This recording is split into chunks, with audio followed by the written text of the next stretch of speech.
ಇದೀವಿ ನಮ್ಗೆ ವಕೀಲರು ನಮಗೆ ಫೋನ್ ಹಚ್ಚಿ ನಿಮ್ಗೆ ಜಾಮೀನು ಸಿಕ್ಕೈತೆ ಅಂತೇಳಿ ಹೇಳಿದ್ರು. ಅದ್ರ ಪ್ರಕಾರ ನಾನು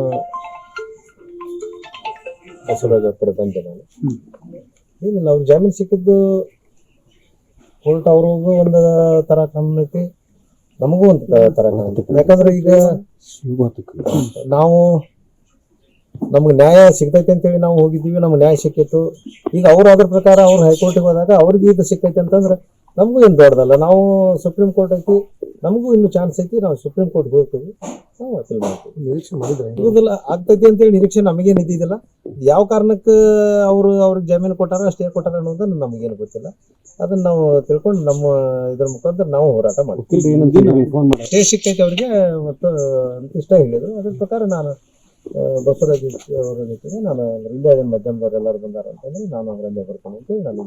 ಅದು ಯಾವ ಕಾರಣಕ್ಕೆ ಅವ್ರಿಗೆ ಸ್ಟೇ ಕೊಟ್ಟಾರ, ಜಾಮೀನು ಕೊಟ್ಟಾರ ಅನ್ನೋದು ಗೊತ್ತಿಲ್ಲ.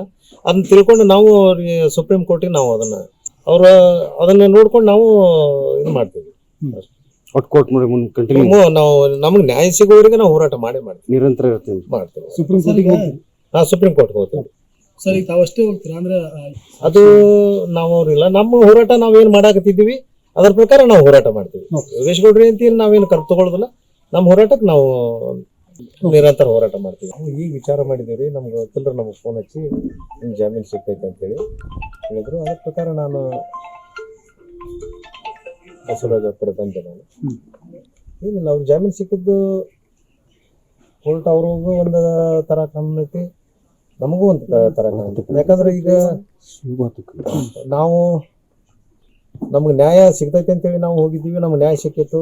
ಈಗ ಅವ್ರು ಅದ್ರ ಪ್ರಕಾರ ಅವ್ರು ಹೈಕೋರ್ಟಿಗೆ ಹೋದಾಗ ಅವ್ರಿಗೆ ಇದು ಸಿಕ್ಕೈತೆ ಅಂತಂದ್ರೆ ನಮಗೂ ಏನು ದೊಡ್ಡದಲ್ಲ. ನಾವು ಸುಪ್ರೀಂ ಕೋರ್ಟ್ ಐತಿ, ನಮಗೂ ಇನ್ನೂ ಚಾನ್ಸ್ ಐತಿ, ನಾವು ಸುಪ್ರೀಂ ಕೋರ್ಟ್ಗೆ ಹೋಗ್ತೀವಿ, ನಾವು ಅಪೀಲ್ ಮಾಡ್ತೀವಿ. ನಿರೀಕ್ಷೆ ಮಾಡಿದ್ರೆ ಇರೋದಿಲ್ಲ, ಆಗ್ತೈತಿ.